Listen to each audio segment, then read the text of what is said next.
Welcome friends, good morning. I am Sunil. So friends, हम कर रहे हैं टीजीटी और पीजीटी के लिए तैयारी, और ये क्वेश्चन है एमसीक्यू बेस्ड, एनसीईआरटी के क्वेश्चन है। इसके अलावा ये डीएसएसबी एग्ज़ाम में पूछे गए हैं, तो किसी भी गवर्नमेंट एग्ज़ाम में ये क्वेश्चन आने की मोस्ट प्रोबेबिलिटी है। और अगर आपकी प्रिपरेशन हो चुकी है तो आप रिवीजन मार सकते हो यहाँ से। तो करते हैं इन एमसीक्यू क्वेश्चन को, जो कि हैं ज्योग्राफी के। नागार्जुन सागर प्रोजेक्ट का शुभारंभ किस वर्ष किया गया था? तो 1956 में किया गया था, 1956।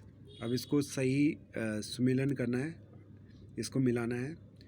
तो इस वाले क्वेश्चन को आप देख लीजिए वीडियो को पॉज करके।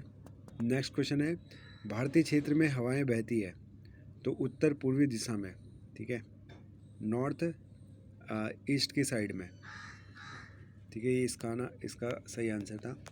उच्च अक्षांशों पर लगभग 3600 मीटर समुद्र तल से ऊपर किस प्रकार की वनस्पति पाई जाती है? तो इनको कहते हैं अल्पाइन वनस्पति।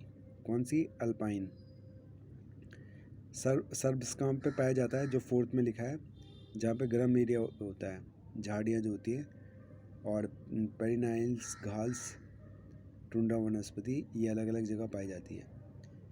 निम्नलिखित में से कौन सा विकल्प भारत में ठंडे मौसम की विशेषता को दर्शाता है? गर्म दिन है, ये दिल नहीं है, गर्म दिन और ठंडी रातें, ठीक है।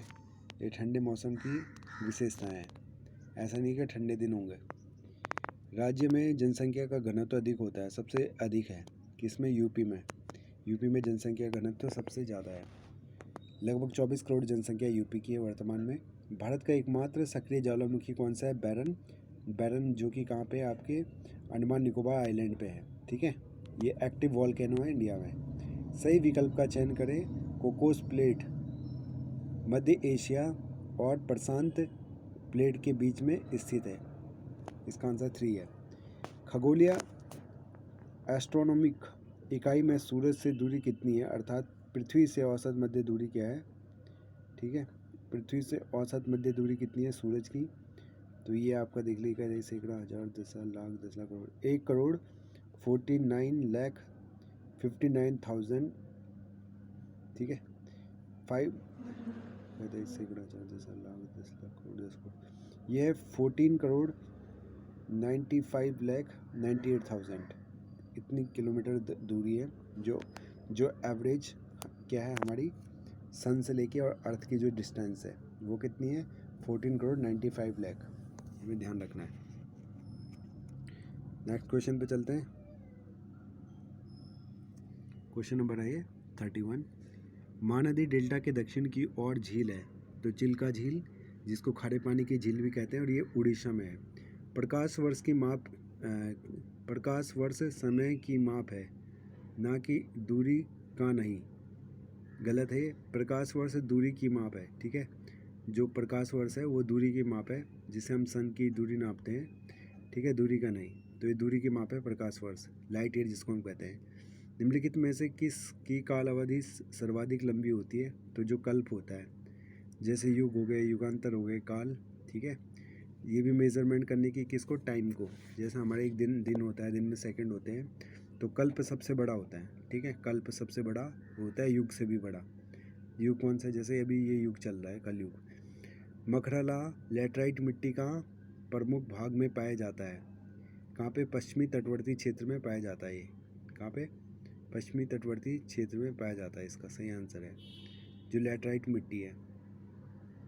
उष्णकटिबंधीय सदाबहार और अर्ध सदाबहार वन कहाँ पे है? उत्तर पूर्वी राज्यों में, ठीक है। एवरग्रीन फॉरेस्ट जिनको कहते हैं हम, ट्रॉपिकल एवरग्रीन फॉरेस्ट, ये कहाँ पे? ज़्यादातर कहाँ पे? नॉर्थ ईस्टर्न स्टेट में, जो 7 सिस्टर है। इनमें से एक विकल्प हाइड्रोलॉजिकल चक्र का अंश नहीं है, तो जलयोजन है इसका सही आंसर, सेकंड। निम्न में से 1 इंच का स्केल RF में 4 मीटर का प्रतिनिधित्व करता है, को परिवर्तित करें।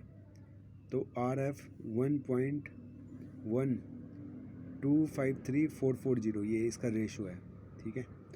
RF R.F 1:253, फिर 440, ये आंसर है।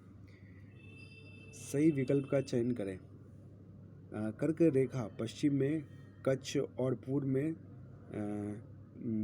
में रण क्षेत्र से पूर्व में मिजोरम से देश के मध्य भाग से गुजरती है। ठीक है, बिल्कुल सही बात है कि जो हमारा सबसे वेस्टर्न पॉइंट है कर्क रेखा का वो कहाँ पे है, गुजरात में है। और सबसे ईस्ट वाला पॉइंट जो हमारा है इसका कर्क रेखा का है वो मिजोरम है। ठीक है, तो ये सही आंसर है इसका। नेक्स्ट क्वेश्चन है जी स्क्वायर जी के 2 पावर वाई आर, अथवा इसको देख लीजिए आप। नेक्स्ट क्वेश्चन है गुरल्ला मधानता में स्थित है। गुरल्ला मधानता नेपाल में स्थित है। निम्नलिखित में से किसको ऊर्जा के अक्षय स्रोतों के रूप में वर्गीकृत किया गया है। ठीक है, 1, 2 और 3 को, सौर ऊर्जा, भूतापीय और पवन ऊर्जा को।